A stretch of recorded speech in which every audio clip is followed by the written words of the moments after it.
Welcome to an episode of Tangentially Related, a podcast like a phone call with your bestie. I'm Lena, and I'm here with my bestie. I'm Gina. And we're just gonna have a little chat. Yeah. Little chat today. I don't know about what. What are we chatting about today? I mean, we'll see where it takes us, but right now I'm still getting over being sick. Like, I got better, Gross. but then, yeah, for real. Seriously gross because, yeah, I got a little better and then got a little worse. And then today I was doing the dishes and I did a load of dishes where the top rack of our dishwasher, I kid you not, was all mugs and bowl. Oh, jeez. Just from the copious amounts of tea and soup that I've consumed, which is kind of hilarious. But like, I still have more things. Like, I just did a fridge clean out and I have like Tupperware type containers that I have to wash too. So I haven't felt like doing anything because I've been sick. And now it's like a That's fair. double load of dishes day. Holy crap. But anyway, I was thinking I was about. about to be like, so for a double load of dishes for you, does that mean like your dishwasher is running and you're doing hand wash dishes, or you run the dishwasher, Oh. unload it, and then reload it and rerun it? You know what? If I had the gumption, maybe I would hand wash dishes. Well, the dishwasher is also doing its part, but no, no, no. Today, the dishwasher is doing both of those loads. Fair. That's all on the dishwasher. For me, what delineates, it's usually it has nothing to do with gumption. It's like, how fast do I want this done? Because if it's like, Yeah. I realize this is probably not the topic you wanted us to talk about, but No, let's go there. if I want it done, like I will run the dishwasher and do hand wash dishes because it'll be done sooner because I can do those at the same time. Yeah. But if I don't care and it can take all day because my dishwasher takes a couple hours, I don't know about yours. I'm like, no, this is fine. But most of the time, I just want to get it done. No, that makes sense because then you can just cross it off the list. Mm-hmm. Like yes, right. At this point, I have done dishes today, but I'm still not done doing the dishes because I need to Yeah. unload and then reload it. So yeah. No, I didn't plan on us full blown talking about dishes, but typical us, there's always something to explore a little bit further. But no, I think when looking at all of my dishes, being sick, all of that, even though it's a crummy feeling being sick, there is something like comforting and cozy about like a hot cup of tea, Mm-hmm. like your favorite soups, things like that. And that really is kind of where I've been lately is like, I just want all of the comfy things. So that's what I was like, wait, we should talk about this because as your friend, I guess I could probably name a couple things that I think would be good for you if you were sick or down in the dumps or whatever. But yeah, I just wanted to ask you whether it's times when you're sick or you just need an escape from the world, whatever that is, like what brings you comfort? I was like, I'm gonna need. This is so like my brain. I was like, I'm gonna need some clarification on your Yeah, we question. can make it, we can scenario based even if that really helps. Well, because for me, when I'm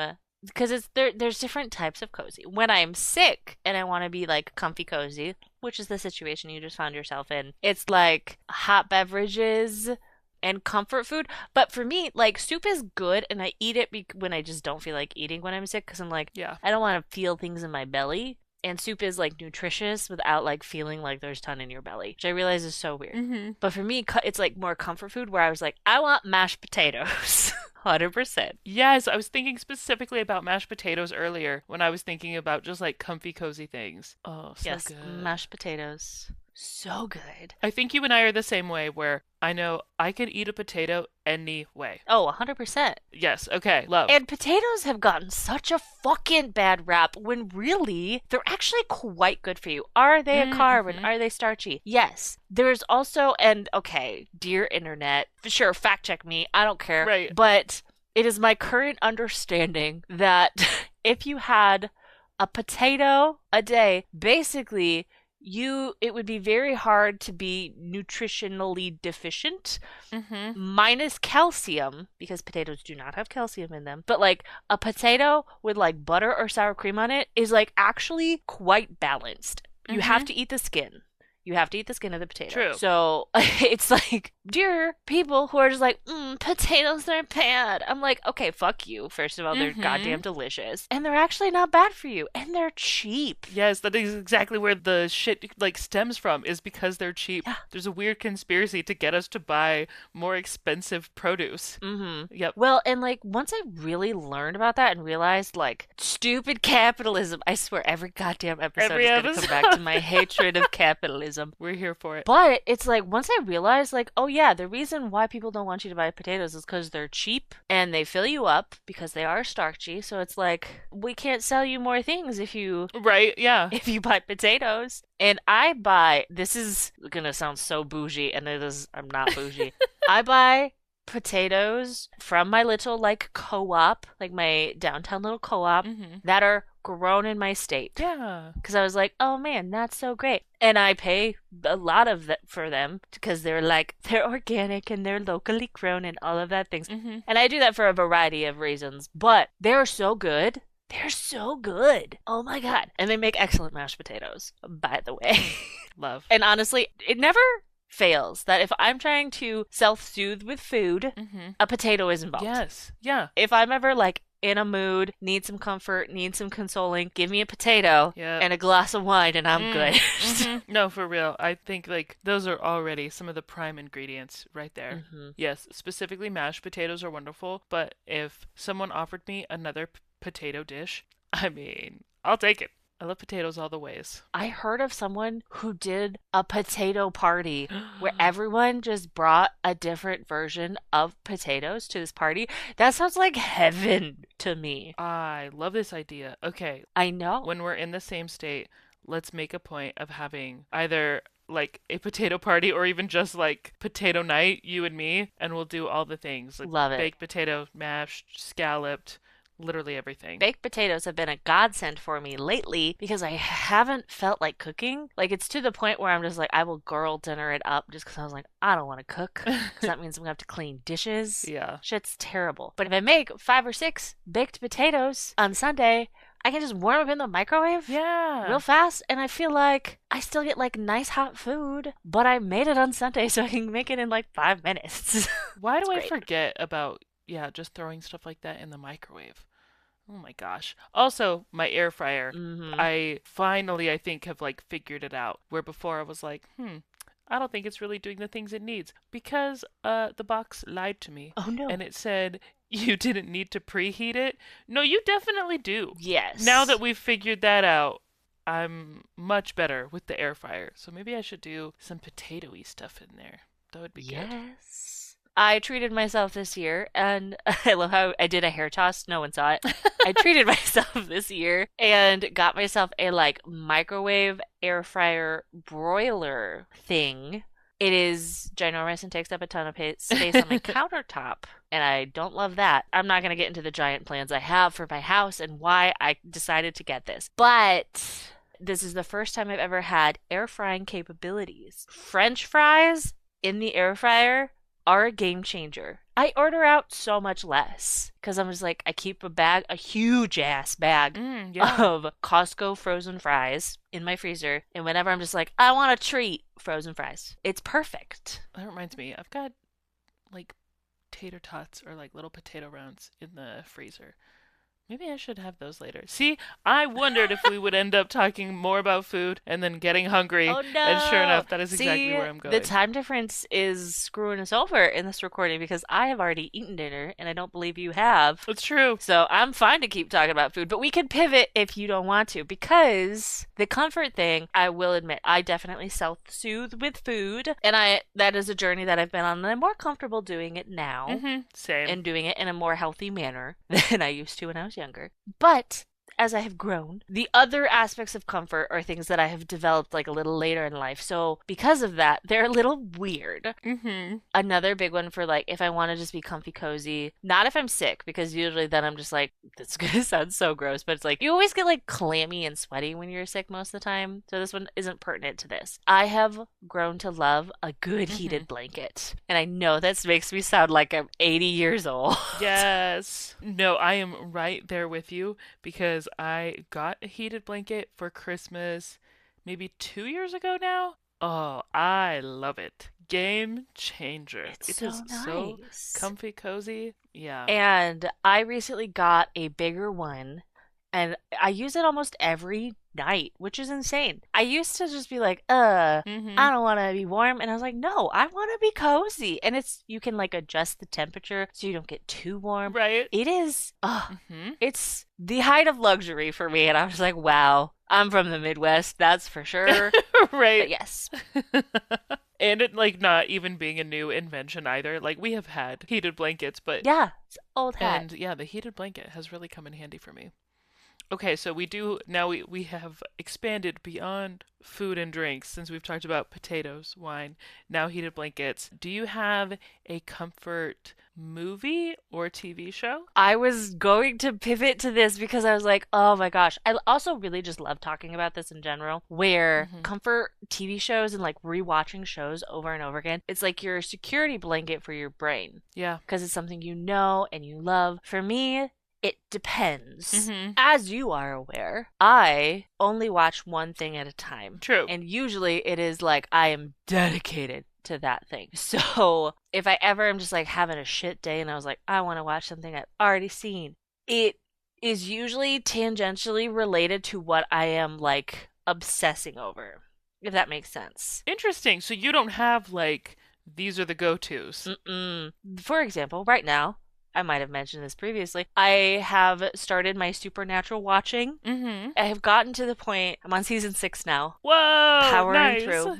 I started this not that long ago. We have not talked about this like maybe in a week then, because you've made some good progress. Hell Yeah, I yeah. think I had mentioned on the podcast previously that I was thinking like I was gonna start, and now like I don't even know how many episodes ago that was, and now I'm on Mm-hmm. season 6. So I watch things rather quickly because again, I get very focused. Mm-hmm. But Oh yeah. I'm now to the point where I don't remember everything. I know I've seen it before because like tidbits will be like, oh yes, I know this. So if I were to have a day that was like, I need comfort, what I would watch instead would be like fan edits of Supernatural because those give me that same sort of like, this is what I'm focused on. Mm-hmm. But it's not like new content Yeah. where it's like, it's just like little things. By the way, I'm gonna completely get us off topic, and I'm so sorry.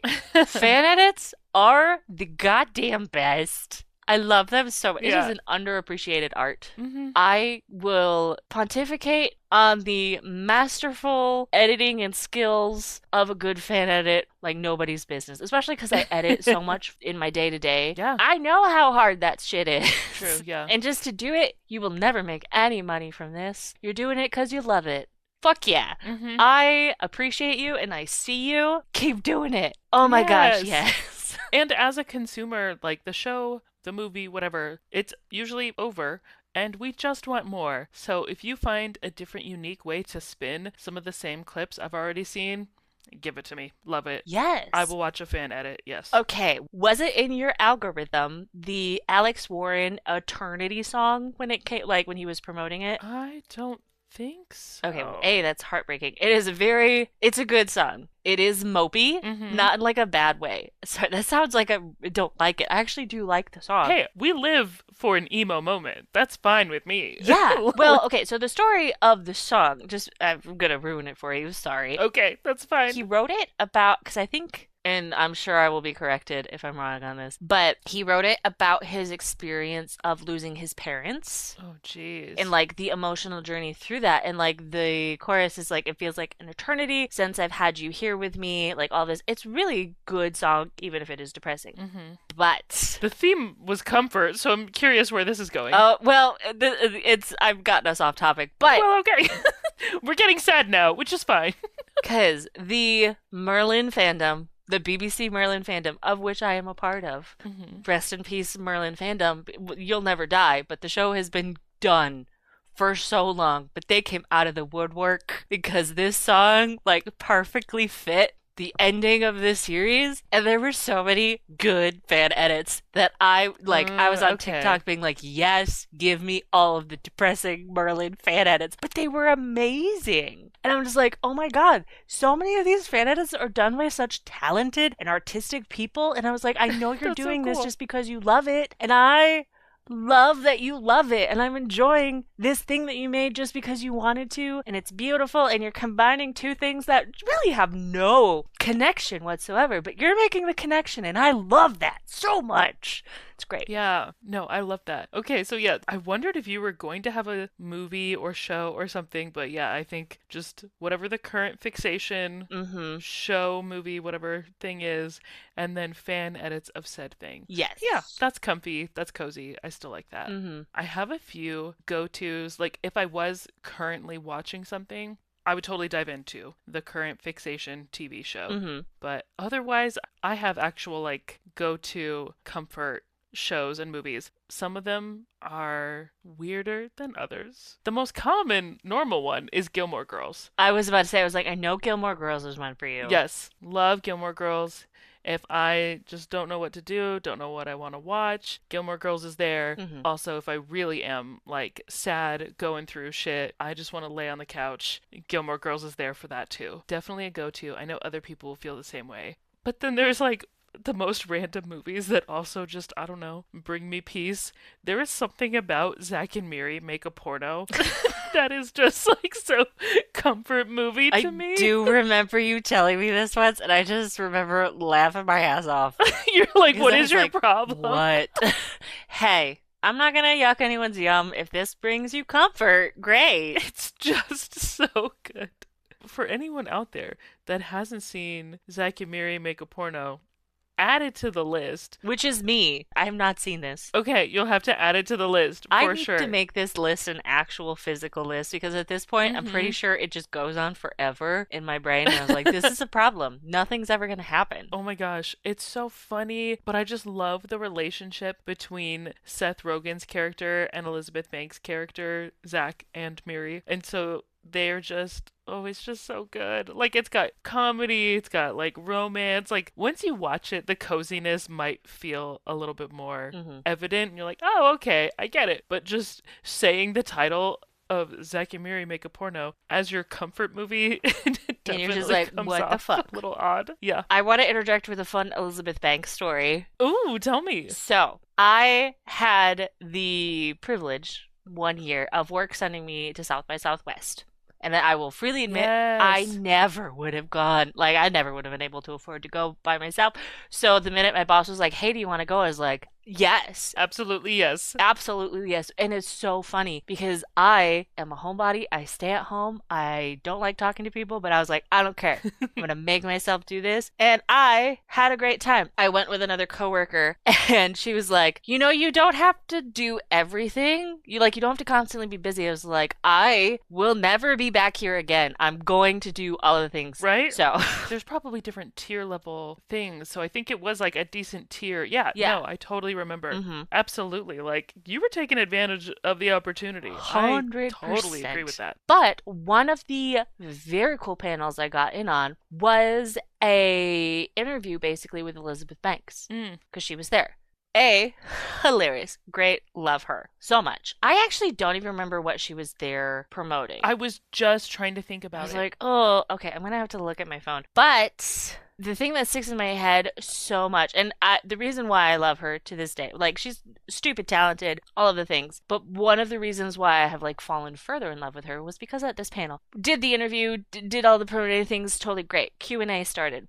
Some guy, shocker, asked the question, basically pitting like her and Catherine Bigelow like against each other in some capacity. And she immediately was like, we're not doing that. Like, actually said that. She's like, Good for we're not her. gonna pit women against each other. We get so few opportunities in this space that I'm not doing that. And I immediately was like, you are one of my heroes, lady. I had never seen a powerful woman basically shut a man down trying to pit women against each other Mm-hmm. ever. And I was like, you're amazing. I love you. I love that. I had to interject that because it's just such a cute little story. And I'm like, yes, powerful women No, doing yeah. cool things. Okay, when you think about what she was promoting, let me know. Because you mentioned Catherine Bigelow, I was thinking maybe this was a directorial thing. I think it was. Elizabeth Banks did direct the Charlie's Angels movie that came out in 2019. I don't If this was remember. around that time. She also did Pitch Perfect too, but that would have been too early. That was 2015. But it She could have might also have been something actually been she an produced. EP instead on what she was doing. Now I'm on my phone. This is going to be, I'm going to still talk, so it's going to take me a while to figure this No, out. that's fine. Dig for the thing. Oh my gosh, I didn't know she was a producer on Bottoms. I love that movie. Oh, I've been wanting to watch that. Oh my god, you haven't seen it? No. It's so good. No, I haven't. I was thinking of, was that the theater one or no? I'm thinking of a different one with Iowa Debris. Not a theater one. Oh, no, that's the Fight Club one. Yeah, it's the Fight Club one. Which is why I'm like, I'm not Yes! actually not surprised you haven't seen it. It's actually so good though. Wait, no, yes, I have seen this. Okay. So good. I was thinking, I want to say the movie was maybe just called Theater Camp or something. I'm gonna make us stop being on our phones. Stop going down yes, exactly, the IMDb rabbit hole here. I do remember she was there because it was with her and the lead actress of this project, Adie Bryant. And the project was Shrill. It's a show. I don't know if it was actually like on TV proper or just streaming. It doesn't matter. Both are great. That's what the conversation was about. And Addie or Adie, Aidy, how would you pronounce that? 80?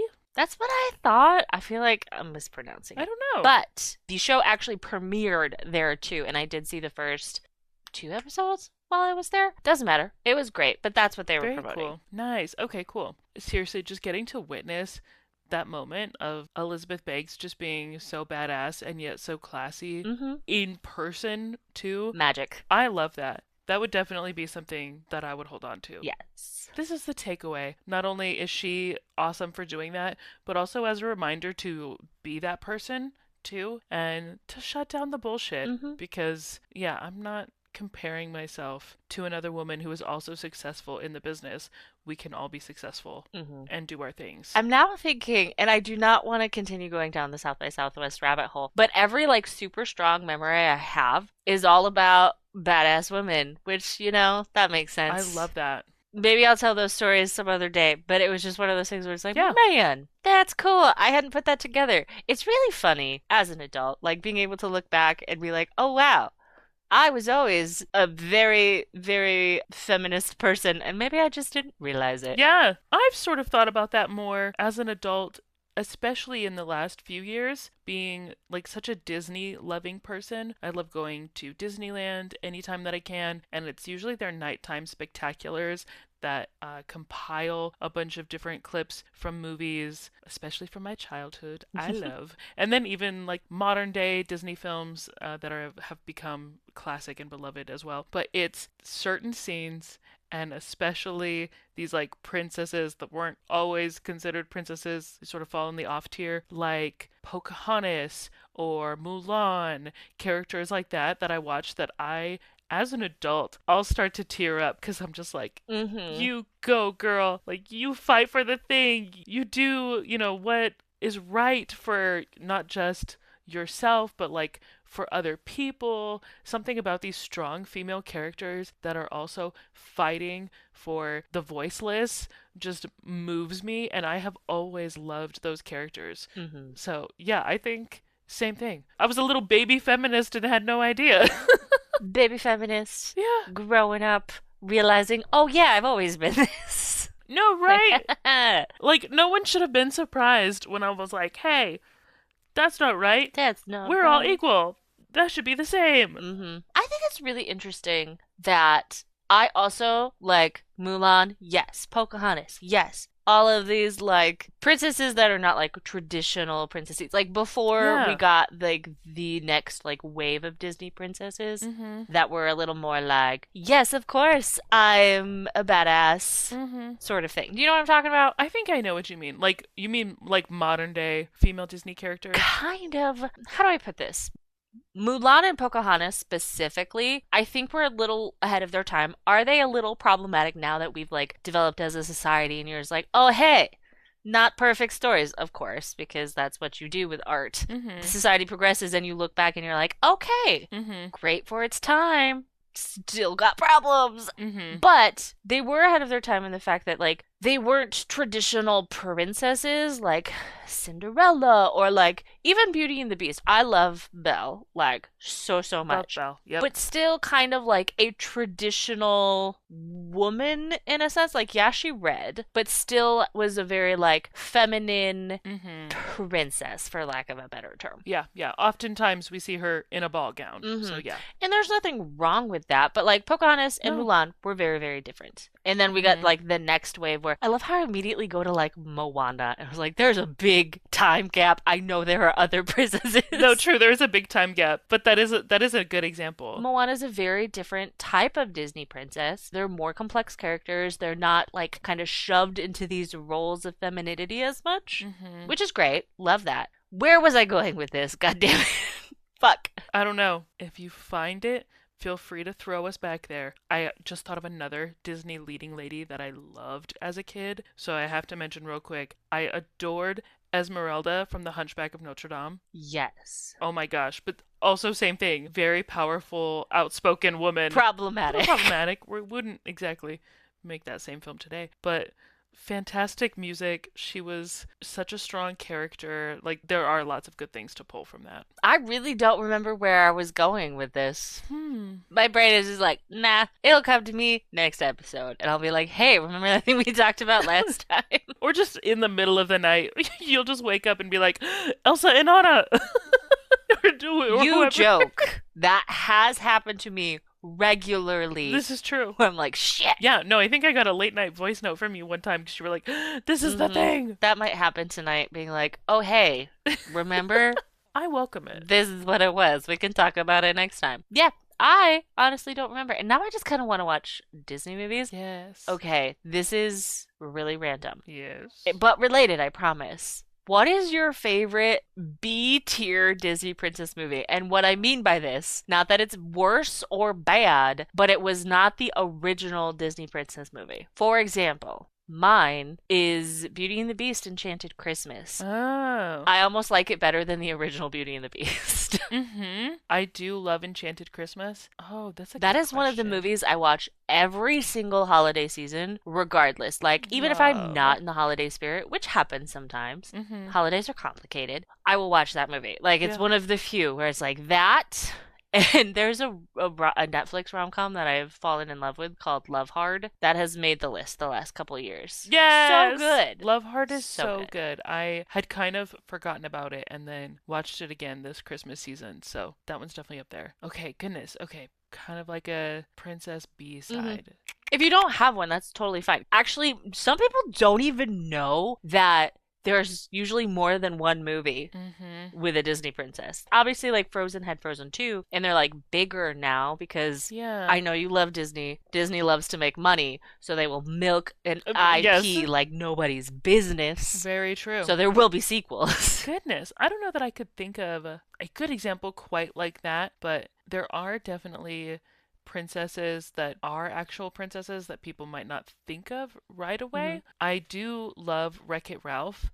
Vanellope is one of my favorite modern day princess Yes. characters. She's great. And that movie is underrated, in my opinion. Yeah, I think it's honestly like not talked about enough. It's so good. I think the characters are wonderful. I mean, and I guess it technically does have a sequel, but Does it? also not the same as like Enchanted Christmas, where like some people don't even know that Enchanted Christmas exists in like the Beauty and the Which Beast is world. crazy. You have Tim Curry as a pipe organ. Come on. That's right. Yeah. Oh, I forget that Tim Curry is in that. Masterful Oh, performance. see, I'm gonna have to watch that again It's soon. so great. So good. That was actually one of the presents that my ex got me Mhm. that I was immediately like, you win Christmas this year. Because I had the VHS. But I don't have a VHS player anymore because mine died. And it's not exactly easy to just run out and get a new VHS player that works. Right.